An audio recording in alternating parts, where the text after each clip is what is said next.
Bom dia, graça e paz. São 8h10. Hoje, sábado, dia 22 de junho. Glória a Deus, está acabando o mês. E eu desejo para você já de antemão um ótimo final de semana. Que Deus abençoe você e toda a sua família. E vamos meditar hoje um pouquinho. Ontem nós meditamos em Josué capítulo 14. Nós estamos fazendo aí um apanhado dessas revelações profundas que Deus tem trago para a minha e para a sua vida. E hoje não vai ser diferente. Talvez eu ainda vou me deter um pouco nesse versículo 8 do capítulo 14 de Josué. Mas meus irmãos que subiram comigo desesperaram o povo. Nós falamos sobre isso, como eu já disse, mas eu me interesso falar de novo. Ele se refere a seus irmãos. Não era irmão de sangue, não era irmão de sangue. Podia até ter algum ali, irmão de sangue dele, mas não era não. Porque de cada tribo foi escolhido um. Mas ele chamava de irmão. Por quê? Porque era uma congregação. Então, a revelação, o Espírito de Deus, ele está trazendo ao nosso coração para trazer em nós um despertamento, para que nós venhamos a estar alinhados com a palavra do Senhor, com o que Deus quer dizer através daquela situação, para a gente ficar alerta, para a gente ficar esperto. Ah, pastor, o senhor está querendo pôr um irmão contra o outro? Não, não estou não. Não estou não. Se você está pensando isso e vai pensar isso, você está completamente errado, porque aqui a palavra de Deus é que está falando. Olha, eu vou repetir, mas meus irmãos, ele se refere às pessoas como irmãos dele, porque eles eram da mesma turma, do mesmo povo de Deus, chamado povo de Deus israelita, daqueles que foram retirados do Egito. Então aqueles, se nós for olhar pelo lado do Egito como mundanismo, então nós vamos ver que você que foi tirado do mundanismo e trago para a obra do Senhor, para sermos irmãos em Cristo Jesus, então está se referindo a irmãos mesmo em Cristo Jesus, que professam a mesma fé. Olha o que eu falei. E aqui fala que os que subiram comigo desesperaram o povo. Os que subiram com ele desesperaram o povo. Então, nós estamos vivendo, e Deus, você vê que desde a época do Êxodo, nós temos convivido com situações muito complicadíssimas referente a irmãos, a pessoas que se dizem que professem a mesma fé, que andam na mesma fé, que andam no mesmo espírito, que andam juntos ali na casa do Senhor todo dia, sempre, ou nas congregações, onde é que seja. Então a Bíblia está nos alertando que em meios muitos cristãos,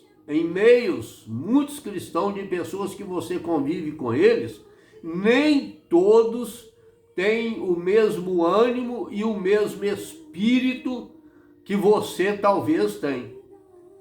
Porque se você é salvo em Jesus Cristo, você tem uma bagagem diferente.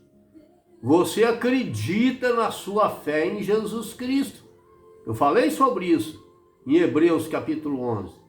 Então você acredita, você confia, indiferente de luta, de provações, de situações. Mas existem pessoas do nosso lado que eles não têm a mesma fé, o mesmo nível espiritual do que você. Então nós temos que estar alerta, tem que estar atento, porque senão a pessoa desvia nós dos caminhos do Senhor. Entendeu?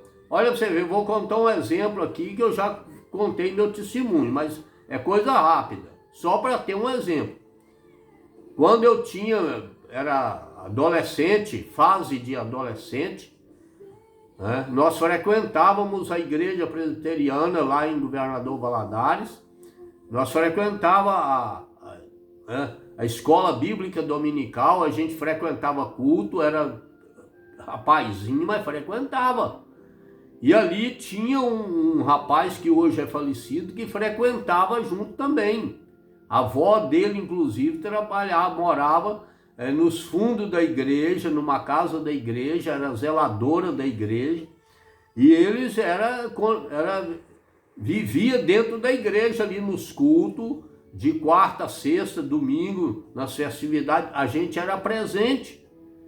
E esse rapaz que hoje é falecido, ele começou a me desviar para o mundo. Falou que tinha conhecido uma pessoa e que aquela pessoa era maravilhosa e que eu também tinha que conhecer, que não sei. Olha, para encurtar o assunto, ele conseguiu me levar para o mundanismo. E olha, graças a Deus que depois de muitos anos, eu consegui, Deus, o Senhor me trouxe. Mas eu fui para o fundo do poço.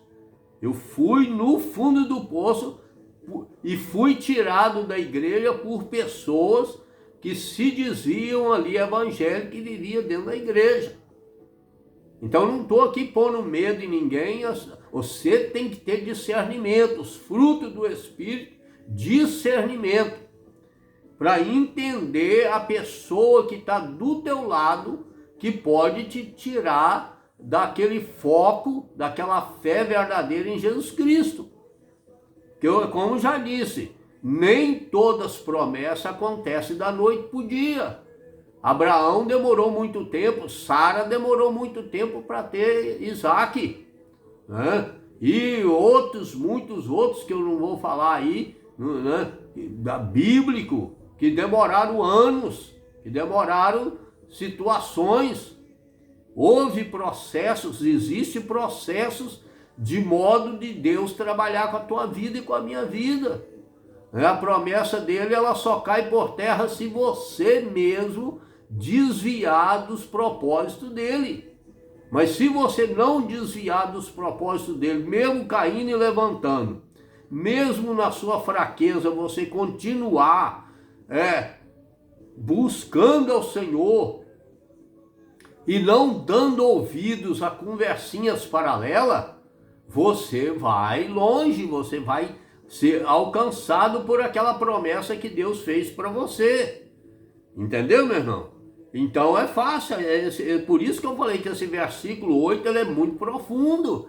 Ele nos traz argumentos profundos. Alerta, isso é alerta que Deus está trazendo para nós, isso é despertamento. Porque se você for estudar a mídia hoje, tem condições de você buscar no Google. Você sabe, existe uma igreja satanista aí em São Paulo, né? Em São Paulo, existe igreja satanista lá em Sergipe. Eles preparam obreiros, eles preparam pessoas para infiltrar no meio evangélico.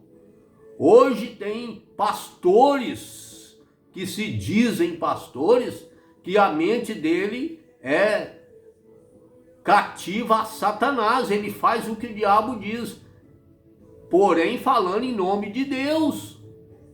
E aí as pessoas são levadas a um evangelho barato, a um evangelho pobre, a um evangelho mentiroso, a um evangelho de prosperidade, né? Que quem quer ver?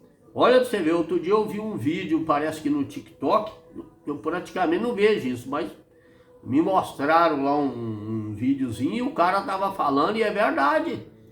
Entendeu? Você fica aí na igreja, as pessoas estão falando aí que Deus vai te dar riqueza, que Deus vai te dar isso. Olha, riqueza quem oferece é diabo. Diabo, quando levou Jesus para o pináculo, para o monte lá, ele ofereceu: eu te dou tudo isso aí. Ele é que oferece riqueza. Deus, a única riqueza que o Senhor oferece é a riqueza espiritual para você herdar a vida eterna.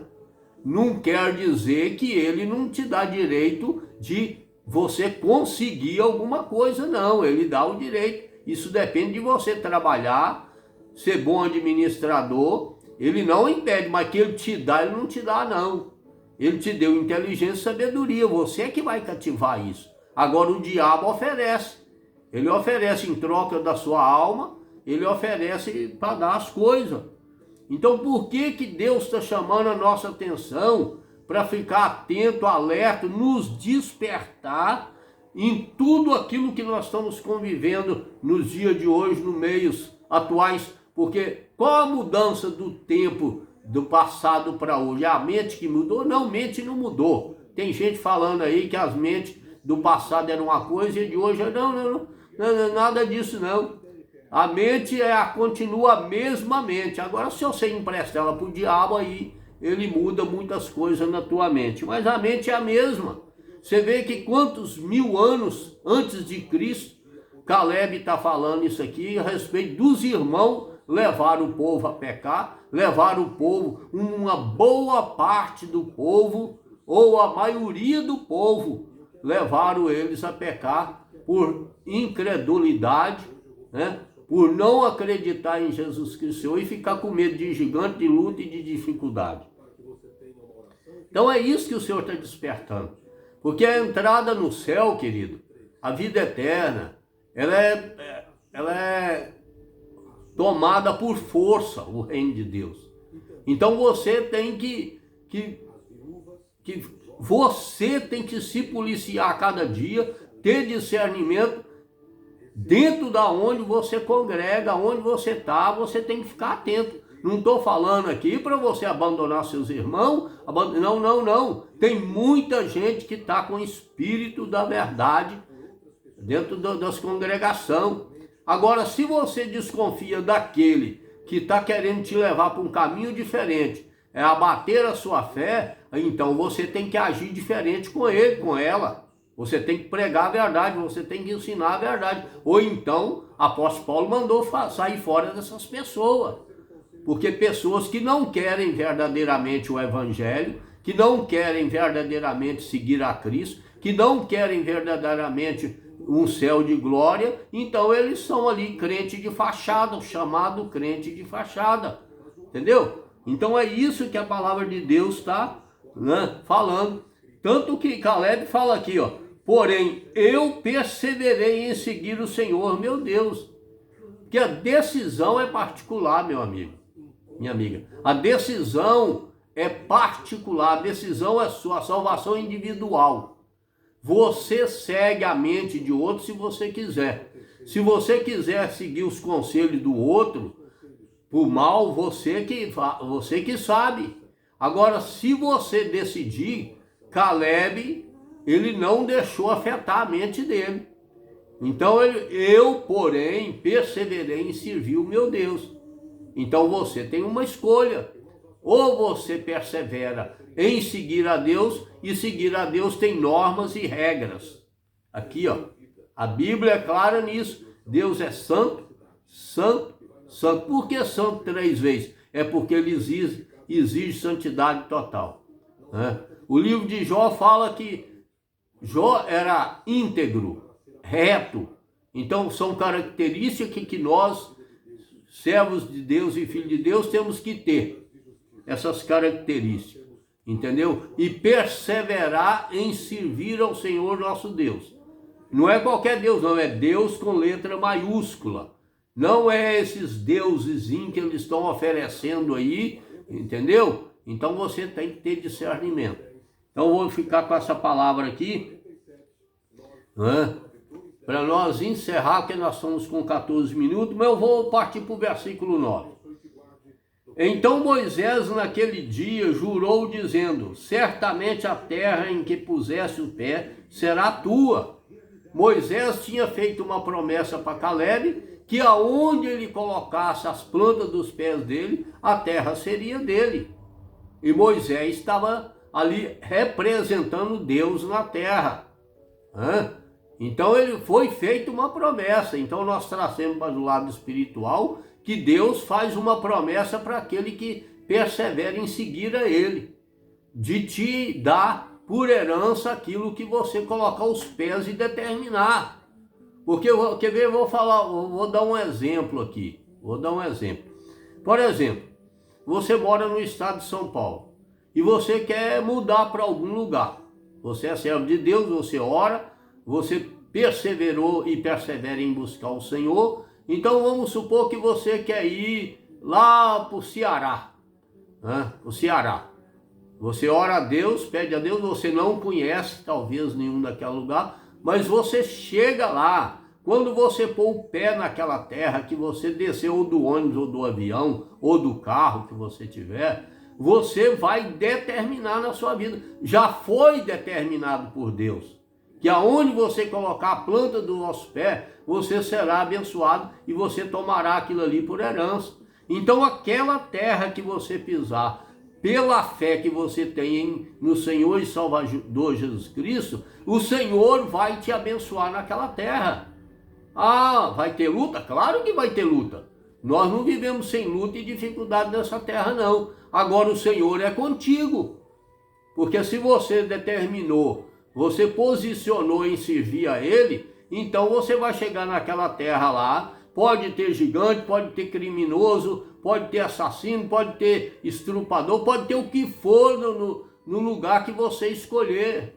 Mas o Senhor vai ser o seu escudo e a sua fortaleza naquele lugar. Então foi isso que aconteceu com Caleb. Moisés tinha prometido para ele, há 45 anos atrás. Olha quanto tempo demorou essa promessa. E aí Moisés falou: não, eu quero aquilo que é meu. Então nós temos direito de exigir de Deus aquilo que Ele prometeu para nós? Temos. Claro que temos, está aqui na palavra. Caleb exigiu, só que tem um porém. Você, para exigir de Deus, você tem que estar perseverando em servir a Ele e não ao mundo, e não ao mundanismo, como a palavra falando no versículo 8, amém? Que Deus abençoe você e toda a sua família, amém? Pai querido, Deus soberano, nós te agradecemos mais uma vez por esse vídeo, por esse sábado, que o Senhor possa nos abençoar de uma forma especial, trabalhando na nossa mente, no nosso consciente, libertando de toda a seta maligna, de tudo aquilo que o diabo, o inimigo das nossas almas, quer armazenar, quer criar fortaleza na nossa mente. O Senhor traz libertação na mente desse irmão, dessa irmã, desse amigo, dessa amiga. Pai querido, em nome de Jesus Cristo, repreende todo o mal nesse sábado contra a tua igreja, contra a nossa vida, contra nosso país. Pai, salva, liberta e cura, levanta obreiros, ceifeiros, homens e mulheres cheios do Espírito Santo e envia aos hospitais, asilos, orfanatos, cadeia, creche, presídio, cidades, países, pueblos, nações, aldeias indígenas, onde existe um ser humano, envia a tua palavra para que haja cura, libertação e salvação de alma, amém? Que Deus te abençoe mais uma vez, um abraço, um beijo do pastor Leôncio Gama, aí um abraço aí para minhas primas Nenzinha, Jandira e muitas outras aí, amém? Que Deus abençoe você.